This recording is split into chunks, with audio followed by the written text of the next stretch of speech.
ही बोले। पहली बार देखा गया कि किसानों के लिए सूल लगाए गए, इतना विकास हो गया कि आंसू गैस के गोले छोड़े जा रहे, इतना विकास हो गया कि रात के अंधेरे में बलात्कार की पीड़िता लड़की को मिट्टी का तेल जल छिड़क के जला दिया जाता है।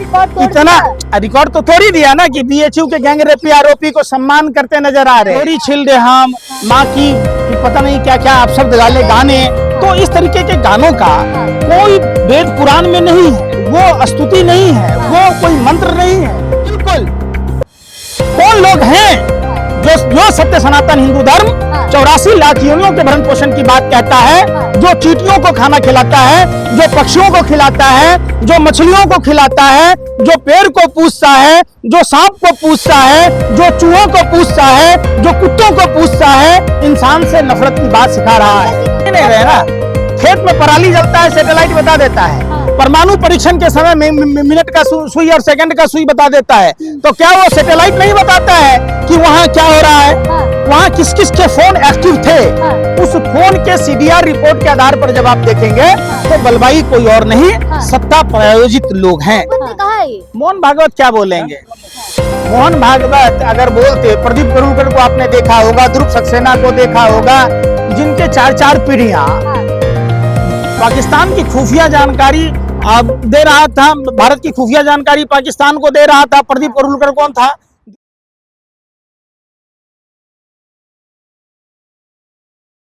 पंकज जी, क्या लगता है जिस तरीके से बहराइच घटना में अब नया मोड़ आ गया, एनकाउंटर हो गया? देखिए, सबसे पहले बात तो बहराइच की घटना हुई ही क्यों?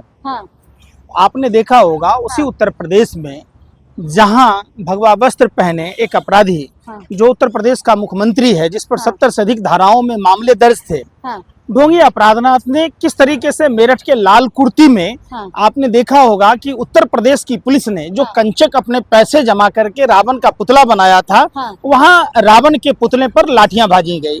आपने बनारस देखा होगा जो काशी बाबा काशी विश्वनाथ की धरती है, वहाँ रामलीला के दौरान भारत मिलाप कार्यक्रम होता है, उसमें लाठियां बरसाई गई। लेकिन पंकज जी, क्या लग रहा है जब जब कोई हिंदू रैली निकले या फिर हिंदुओं का कुछ कार्यक्रम हो तो आपत्तिजनक गाने बजते हैं या फिर पत्थरबाजी हो जाती है? देखिए, निश्चित तौर पर सनातन हिंदू धर्म के धर्मगुरुओं को धर्म की शिक्षा देनी चाहिए।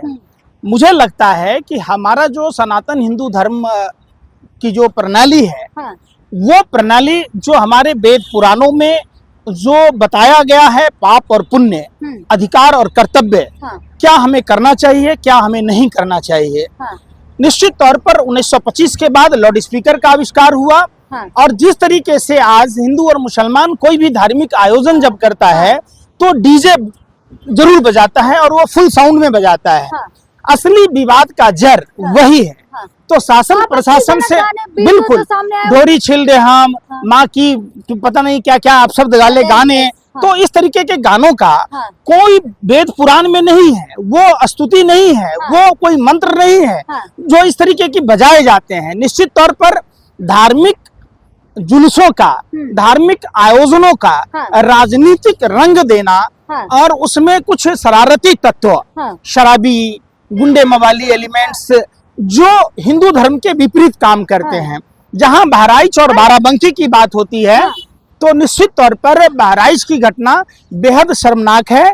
और वहां की जो पुलिस प्रशासन है, वहां की जो शासन प्रणाली है, इस पर सवालिया निशान उठाता है कि जब माँ दुर्गा के प्रतिमा का विसर्जन का जुलूस था तो वैसे में उनको प्रशासनिक सुरक्षा दी जानी चाहिए।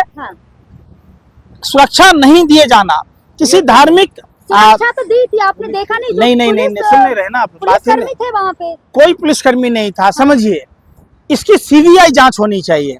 जब सीबीआई जांच होगी, संयुक्त संसदीय समिति से जांच होगी, तो ये पता चलेगा कि उन धार्मिक आयोजनों की आड़ में कौन लोग राजनीतिक महत्वाकांक्षा पाले हुए थे, कौन लोग, बिल्कुल कौन लोग हैं हाँ। जो सत्य सनातन हिंदू धर्म हाँ। 84 लाख योनियों के भरण पोषण की बात कहता है, हाँ। जो चींटियों को खाना खिलाता है, जो पक्षियों को खिलाता है, जो मछलियों को खिलाता है, जो पेड़ को पूछता है, जो सांप को पूछता है, जो चूहों को पूछता है, जो कुत्तों को पूछता है, इंसान से नफरत की बात सिखा रहा है। पंकज जी तो झंडा- कौन लोग हैं पंकज जो हिंदू युवाओं को हाँ।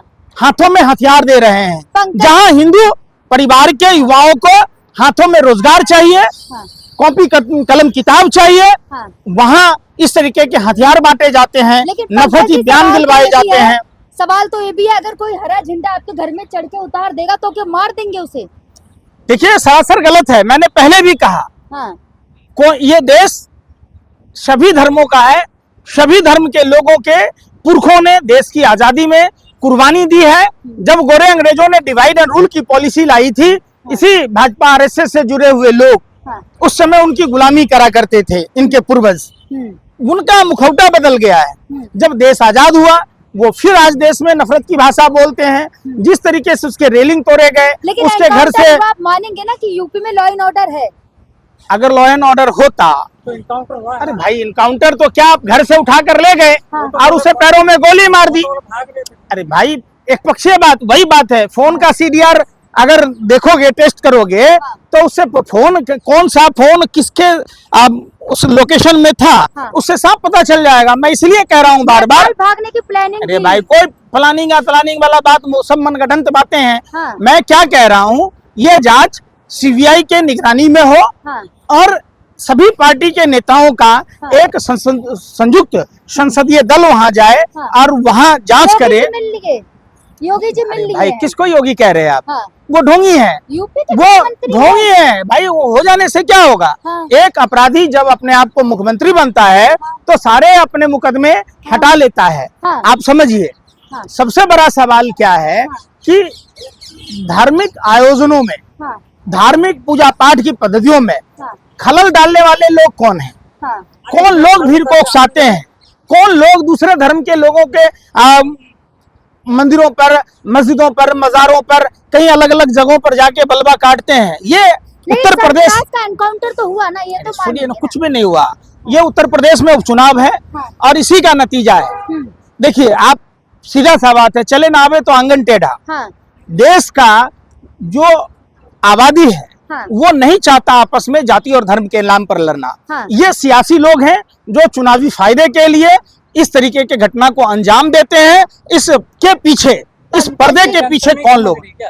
जनता पूरी समझ रही है। हाँ, समझ गई। जनता को उद्वेलित किया जाता है, भावनाओं के साथ खेला जाता है। लेकिन पंकज जी, रैली में पथराव हुआ, अरे भाई, लाठी पथराव, डंडे थे, मैं वही कह रहा हूँ। सारे अरे घरों सुन में ही नहीं रहे ना, खेत में पराली जलता है, सैटेलाइट बता देता है। हाँ। परमाणु परीक्षण के समय मिनट का सुई और सेकंड का सुई बता देता है। तो क्या वो सैटेलाइट नहीं बताता है कि वहाँ क्या हो रहा है? हाँ। वहाँ किस किस के फोन एक्टिव थे? हाँ। उस फोन के सीडीआर रिपोर्ट के आधार पर जब आप देखेंगे, हाँ। तो बलवाई कोई और नहीं, हाँ। सत्ता प्रायोजित लोग हैं। हाँ। मतलब सीधी सी कहना बात। चाह रहे कि चुनाव को देखकर ऐसा बिल्कुल। हुआ है। आप लॉरेंस बिश्नोई कहते हैं, सब लोग हाँ। कहते हैं ना। हाँ। आप उसके बारे में देखिए, सोशल मीडिया में क्या ट्रेंड चलाया जा रहा है। साबरमती जेल में बंद है। गॉड से, नए गॉड से।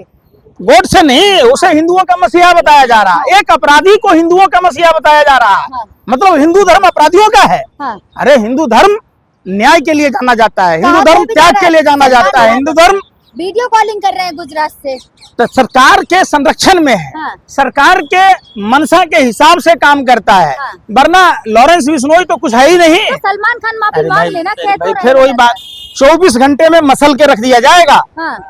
आप मतलब करो तो पप्पू सही। यादव की जुबानी बोल रहे हैं, आप भी कोई धमकी दे पप्पू रहे हैं। यादव वाली बात नहीं है, आप समझिए। हाँ। लॉरेंस बिश्नोई नाम का जो कीड़ा है, हाँ। उस कीड़ा को समाप्त करने में हाँ। 24 घंटा नहीं लगेगा। हाँ। लेकिन चूंकि वो सरकार का संरक्षण प्राप्त है। हाँ। अब मुंबई की घटना कुछ और है। हाँ। उसमें लॉरेंस बिश्नोई की एंगल को जोड़ा जा रहा है। देश में इतना ताकतवर हो गया कि समानांतर सरकार चला रहा है वो जेल में बैठ के। ये शर्म की बात है मोदी सरकार के लिए। तो मोहन भागवत, बीजेपी की सरकार तो है दोनों जगह। तो मैं वही तो कह रहा हूँ, गुजरात में भी उसकी सरकार है, हाँ। हरियाणा में भी बीजेपी की सरकार है, पंजाब में सुदेवाला मूसेवाला की हत्या की थी। हाँ। तो जब एक अपराधी जेल में बैठकर हाँ। प्रेस कॉन्फ्रेंस करता है, वीडियो कॉन्फ्रेंस करता है, तो क्या वहाँ हाथ पर हाथ धर के बैठा हुआ है लोग? जेल में उसको खतरा था ना, इसलिए उसको वहाँ ले गए। कोई खतरा नहीं था। हाँ। वहाँ गुजरात की जेलों में वो सुरक्षित है, हाँ इसीलिए उसको वहां शिफ्ट किया गया है। हाँ। हम तो कहते हैं ऐसे लोगों को फास्ट ट्रैक कोर्ट में केस चलाकर त्वरित फांसी दे दी जानी चाहिए, ताकि और किसी की भी देश में हत्या ना हो। लेकिन पंकज जी, मोहन भागवत कह तो रहे हैं, ना हम लड़ते हैं ना लड़ने देते हैं, ना हम मारते हैं ना मारने देते हैं किसी। देखिए, हाँ। जो ये लोग कहते, मोहन भागवत ने कहा है ये। मोहन भागवत क्या बोलेंगे? हाँ। मोहन भागवत अगर बोलते, प्रदीप करूरकर को आपने देखा होगा, ध्रुव सक्सेना को देखा होगा, जिनके 4-4 पीढ़ियां हाँ। पाकिस्तान की खुफिया जानकारी दे रहा था, भारत की खुफिया जानकारी पाकिस्तान को दे रहा था। प्रदीप करूरकर कौन था? ध्रुव सक्सेना कौन था? अरे भाई, कुछ भी नहीं होता, सुन लो। हाँ। ये सारे मास्टर माइंड हाँ। भाजपा आरएसएस से जुड़े हुए लोग हैं। हाँ। आज देख लो, आप कहीं भी उठा के कोई भी अपराध के बारे में देखोगे, मास्टरमाइंड कौन मिलेगा? भाजपा के लोग। हाँ। गुजरात में बार बार ड्रग में मिला जा रहा है, जहां युवाओं को नौकरी देना था वहां नशा दिया जा रहा है। 5,000 करोड़ का भी मिला। फिर हाँ। तो आखिर जो, पकड़ा तो जा रहे ना। अरे भाई, जो मंथली नहीं देगा पकड़ा जाएगा, बाकी पंकज जी, क्या लग रहा है? चलता रहता है। मोहन भागवत का ये बयान आना, वही दूसरी तरफ खट्टर कह रहे हैं मोदी जी से कि अब हट जाना चाहिए, नए लोगों को मौका देना चाहिए। देखिए, निश्चित तौर पर मोदी जी का उम्र भी हो गया और करिश्मा जो अब बनाया गया था हाँ। वो एक्सपोज हो गया। हाँ, तो क्या निश्चित expose तौर हो गया? एक्सपोज हो गया क्या? कि मोदी नहीं, मदारी है, झूठ बोलने की इनको पैदाइशी बीमारी है। हाँ। ये झूठ बोलते हैं। हाँ। और उनकी झूठ इतनी छीछा लेदर हो गया कि अब उनकी हर झूठ पर हाँ। चौके छक्के लग रहे हैं। झूठ क्या बोल दिया? कौन सा सत्य बोला सो बता दो। हाँ। 2 करोड़ युवाओं को रोजगार देना झूठ था। भूखा नहीं सोने दे रहे, नाना के घर से दे रहे कि मामा के घर से दे रहे? ये तो रहना। अरे भाई, फिर वही बात। अरे मोदी जी अपने मामा के घर से दे रहे कि नाना के घर से? फिर वही बात। नहीं अरे, देते तो दिक्कत। अरे सुन ही नहीं रहे। 80 करोड़ लोगों को आप इस लायक बना दिया, जो 80 करोड़ आदमी मजदूरी करता, अगर 500 रुपए की भी दिहाड़ी कमाता तो वो 25 किलो राशन खरीदता, पंकज जी, 50 किलो खरीदता। 5 किलो राशन पर अटका पड़ा है देश। तो सोचिए देश में कितनी भूख मिल रही है। अब कोई भूखा तो नहीं सो रहा ना, आय दुगनी हुई है आपकी। पहले एक फोन था, अब 2 चला रहे हो। कुछ आप पत्रकारों को शर्म नहीं है? हाँ। शर्म है ही नहीं। जब अरे आपके बाप दादा खाना बदोश की जिंदगी जी रहे थे, आज आप कपड़े पहन रहे हैं ना, हाँ। तो आप क्या कहेंगे कि हम बहुत विकास कर लिए? हाँ।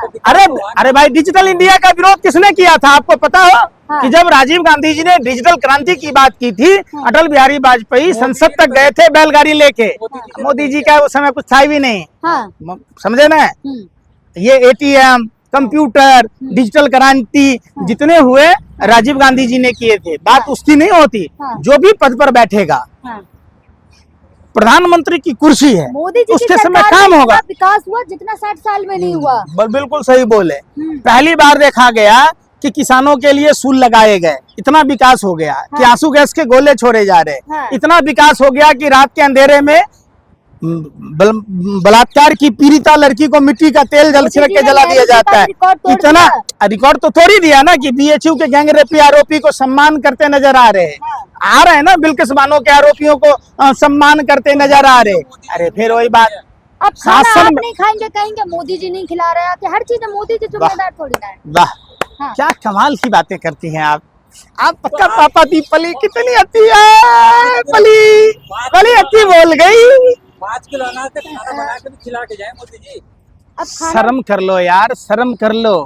प्रधानमंत्री पद की गरिमा होती है और प्रधानमंत्री जी कोई अपने घर से नहीं दे रहे। आप ये कभी नहीं कहते कि प्रधानमंत्री जी बिरयानी खा रहे, हाँ। मशरूम खा रहे, 20 लाख का सूट, 10 लाख का बूट पहन के 24 घंटा झूठ बोल रहे। क्या आखिर चाहते कैसे हैं? बोल रहे? क्या चाहते हैं? क्या प्रधानमंत्री अरे भाई। टूटी हुई चप्पल और फटे हुए कुर्ते में अरे नहीं लाल जा बहादुर रहे हैं? शास्त्री के बारे में पढ़ लीजिए, गुजरी के देश लाल, बदलना है, देश आपको सब बदलना पता है। चल जाएगा कि प्रधानमंत्री कैसा होना पंकज जी, चाहिए। देश प्रधानमंत्री बदलना है। लाल बहादुर शास्त्री जैसा होना चाहिए। जय हिंद, जय भारत।